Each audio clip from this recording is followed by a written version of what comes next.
Let's turn this down just a little bit. But, yeah, this is Outrun 2006 for the Atari 2600. No, it's for the PlayStation Portable. I'm actually running it through my little trash PC. And, wow, my exposure. I gotta turn that down. There we go. Splash wave or nothing, folk. I guess a little bit flickery here, but usually it'll sync up. Alright. Huh.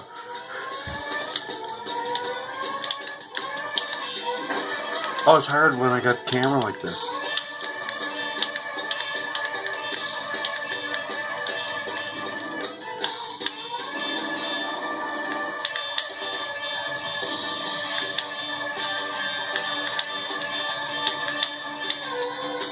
So I don't have to beat this guy, I just have to drift. I can drift my car everywhere in this game. That's the best part of this game, like the drifting.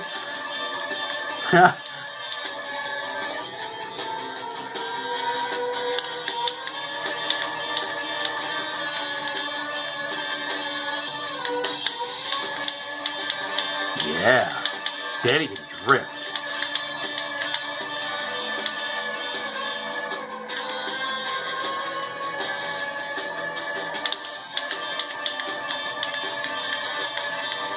Anywhere there's a corner.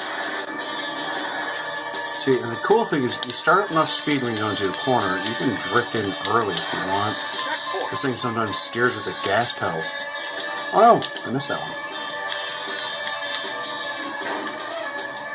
Speed don't matter in this one. It don't matter if you hit a wall or anything. All that matters is that sweet smoke.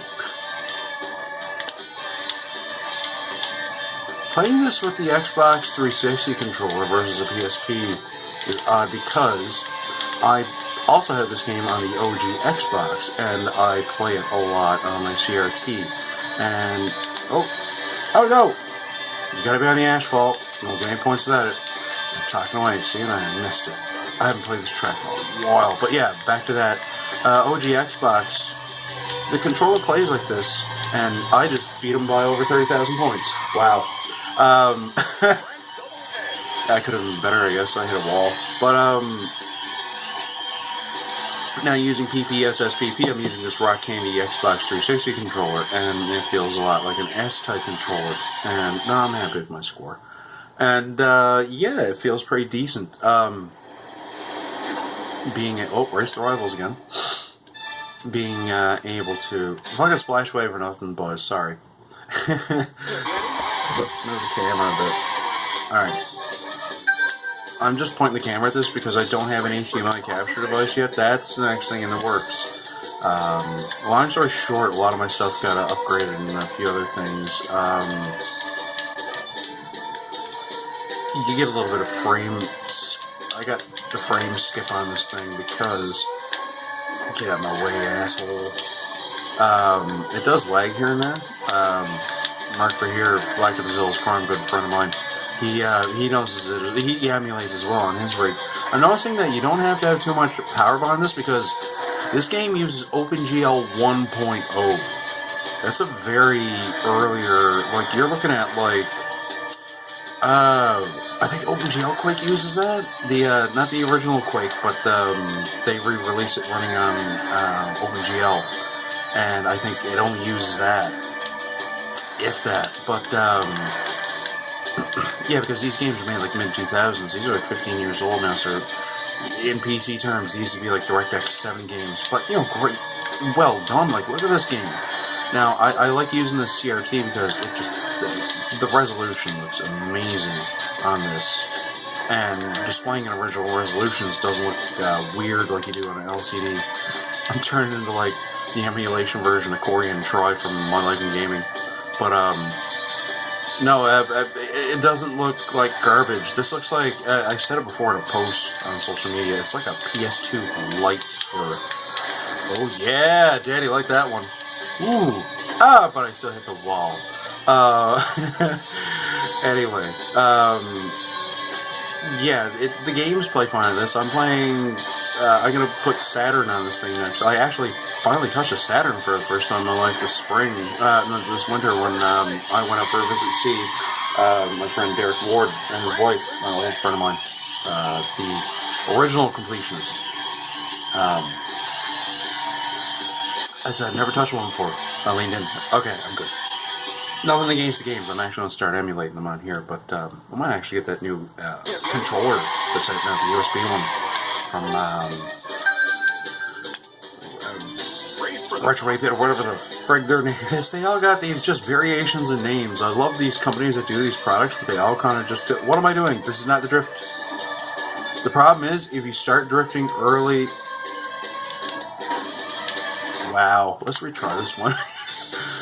The problem with drifting in this game is if you drift into a corner early on a lower speed, you maintain that speed. Unlike if it's a corner you can handle, you will actually accelerate. It's actually worth your time not to drift some corners. Fucking dead start though. I think I need to slipstream these people is what I need to do. And I did it because of force of habit, because I'm a drifting piece of shit. Alright, let's try it. Oh well. I used to do this all the time at a lot higher speed when I was playing the Xbox version. I thought, oh, let's do this one. But yeah, I'm using this setup here to emulate some heavier games. Something the Pi is definitely not going to handle. Like, Pi 4 is out. If ETA Prime said it won't do GameCube or PlayStation 2, that don't say it won't. It can, but you would probably be doing like PlayStation 1 on the Zero. You're going to be doing either original resolution or you're going to be doing 240p or something like that. Now, these systems, the PSP is a 272p system, so the resolution scale isn't that high. That's what I mean by it's a PlayStation 2 Lite. Now, PlayStation 2 did have some games that did 240p and the like, or what have you. But anyway, so it did have some games that resolution, but the majority are 480i or even 480p and 480i. Like, and there were a few that did 1080i and 720p. 720p isn't that hard because it's really just integer scaling, whereas 1080p is not a proper even integer scale. I'm gonna fucking try to catch you two. Stop fishtailing. So you don't drift every corner. Fuck! I'm gonna retry that one. Anyway, that's why PSP is so easy to run as long as you got the actual power to run it at full speed, right? It's OpenGL 1. I need to retry that goddamn thing. I could have done better. I want to do better. But yeah. So Dolphin is a game-by-game basis. A lot of the Wii games are run in OpenGL. I don't even care about hitting the walls on this one.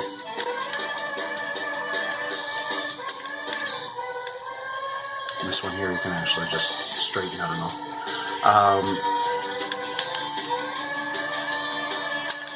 I actually could have done that too. Fuck off!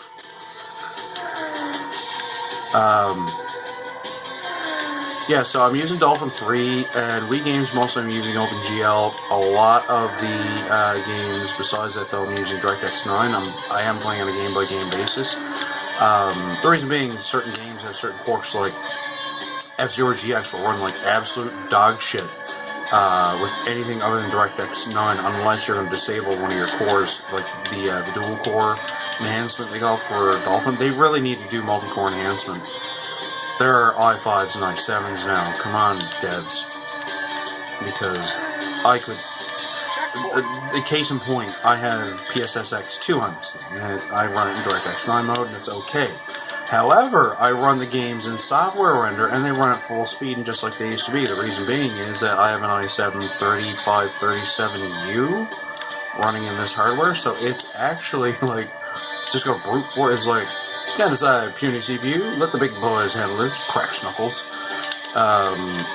But yeah, for that emulator, I'm just running software rendering, and the CPU's doing all the work. But I mean, like, I'm not doing any, like, video rendering or anything on this in the background or anything else, no social media or nothing. I've just been treating this strictly as a loadout computer. I do have the Edge Chromium development beta, I guess you can call it, where this is the new Edge browser based on the Chromium engine, so it works like Chromium, or Chrome, even to the point where you can go in and enable your third-party extensions and just get all your extensions from the Chrome store. So I got like the workaround script for for EMU. Ooh, I passed my certification. Yeah, cool. But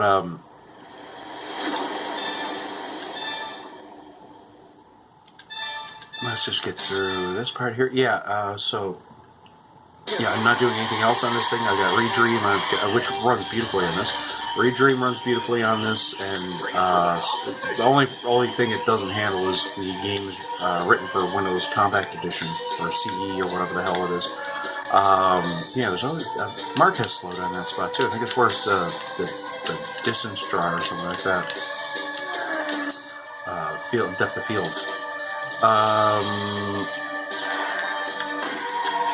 Fuck out of my way! And I was like, well, it must be able to handle PSP. And I was like, well, I don't usually bother emulate anything that I don't already own and can just dump the games onto. Like my OG Xbox, I'll never bother to emulate because I have it hooked to my CRT there. It's doing a great job, and I have it soft modded, so I can just throw a disc in a disk drive, burn it off. Although I will be pretty soon chimping the drive. I got a 200 gig ID and another computer going to pull it and replace that with a SATA. I'm not going to get the adapter. I'm just going to use a drive that I already have, and yeah, so I can load a few games like, oh, you prick, onto the thing. But yeah, this thing is literally like all recycled materials and a couple layers of paint. 320 gig drive, 4 gigs of RAM, Windows 10, 64-bit Pro, although I really could have just used a pared down version. That was just kind of overkill, but I had the license. Well, I mean, it was the license on the bottom. I curb found the laptop that I pulled these guts out of, so I mean, that's the thing.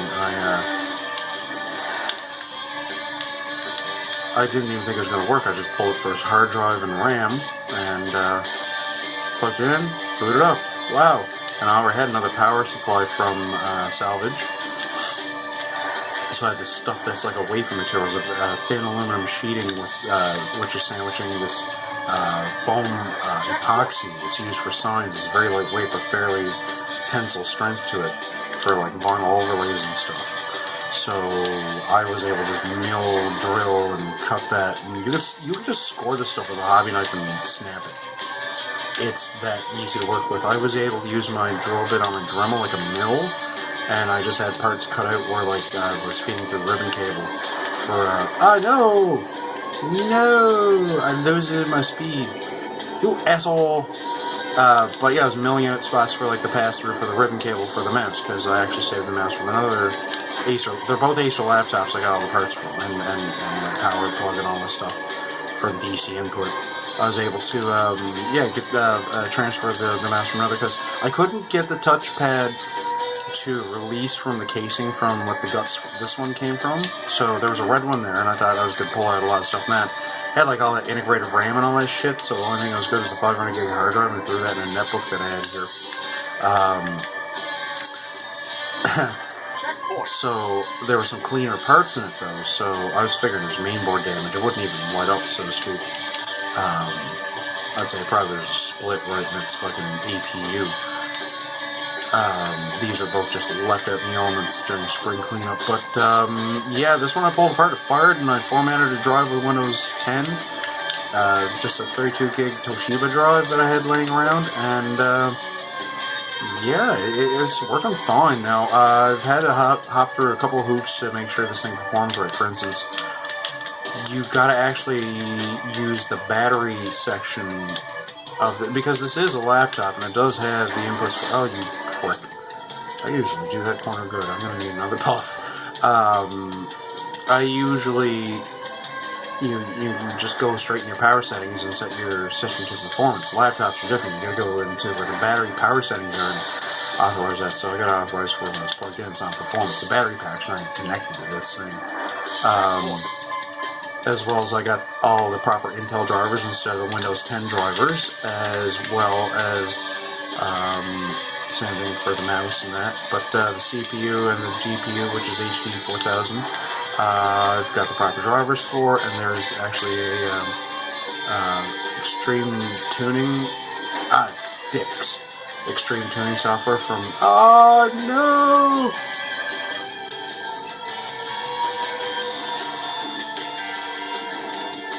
Talking, see? No.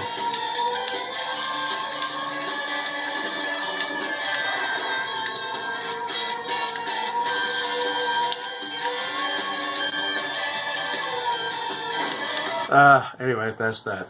So yeah, I got this all tweaked up on here, so all I gotta do is hit the home button and I can hop out of this, see? It's just PPSSPP, the best version. Let's pull out a little bit, I guess, but yeah, so I'm able to I just do a few little tweaks here and there, and stuff's running really good, but this thing was just curved fine junk. Even, like I said, the sign material, a friend of mine gave me just cutoffs from his work. I gotta secure this thing down better. That's the input for this, and it's also a power button. And you can just push that and it turns on, which is great. The LED backlight from the keyboard is actually also salvaged and hooked right in, because just the ribbon cable just plugs right into the main board as well. And PCI Express lanes are gone on this. I might be able to reflow them, replace them. I do have a couple kept from other things, and let's get the exposure up on that. Yeah, so touchpad totally works, like, and it's an Elan mousepad, but there's USB 3 and Thunderbolt in the back of this thing, so my port issue might not be a thing. I might make a custom little like hub to go with this thing, and use it over Thunderbolt or something, and controllers and memory and things like that. So I'm not gonna go out and spend $300 for a Thunderbolt enclosure, even though like 8 gigs of RAM and this 750 Ti that Mark sent me, that would run amazingly with this. This thing would be an amazing little portable system then. But as far as emulation, with a genuine, I don't know if it's a Diamondtron or a Tremclad CRT, this thing runs great. Yeah, I'm really enjoying this. I'm probably going to throw up some more videos now soon with some more games. I'm trying out Saturn emulation on this now. Anything my Pi and that can do, I probably won't bother, although I will probably put the most optimized emulators on here for stuff like Nintendo 64 and that. And I do have RetroArch installed on here. I don't have anything really set up with it yet. Actually, just footnote of that, I did just try RetroArch for the Wii the weekend. I set up my friend's brother's Wii. He didn't want it for playing backups, he just wanted it for playing classic games, so I was like, oh, I don't want him to have to go through all these hoops. I was like, I wonder if RetroArch is anything like RetroArch on the Wii, and there is RetroArch for the Wii. So, yeah, anyway, this is a good little piece of kit. I even did the screws and everything. Like, I'm going to do a more in-depth video on this thing, but give you a little view. See if I can zoom in more. There's the RAM. I even painted the heatsink. You can see it a bit in there, and the fan goes over. Little standoffs. That's what I'm using here. See, this stuff is just a wafer. The hard drive is screwed in through and mounted through the bottom. The ribbon cables are there, and yeah, power and hard drive SATA cable there, and yeah, I gotta fix this. This thing don't look very good. One of the screws are really small. I need to get like a long, skinny screw. I need to find them. I can fix that up with just a quick drill with the Dremel. Anyway, as you can see though, even the main board screws are given a paint. I just went nuts with the Krylon. But yeah, it's so portable. Like, this is my hand on it. It's fun, and video on this thing is great too. I could just take this and hook this up with a projector if I want to, and I might do that soon. I might just do that. I have a 240p projector there. There is a project I thought of last night. So keep tuned. I'm going to keep this under 20 minutes, so check out the channel. Thanks again, Mark, for here. By the way, you gave me a lot of cool stuff, and you gave me some ideas on things to try. So, thanks, buddy. Thanks, everybody.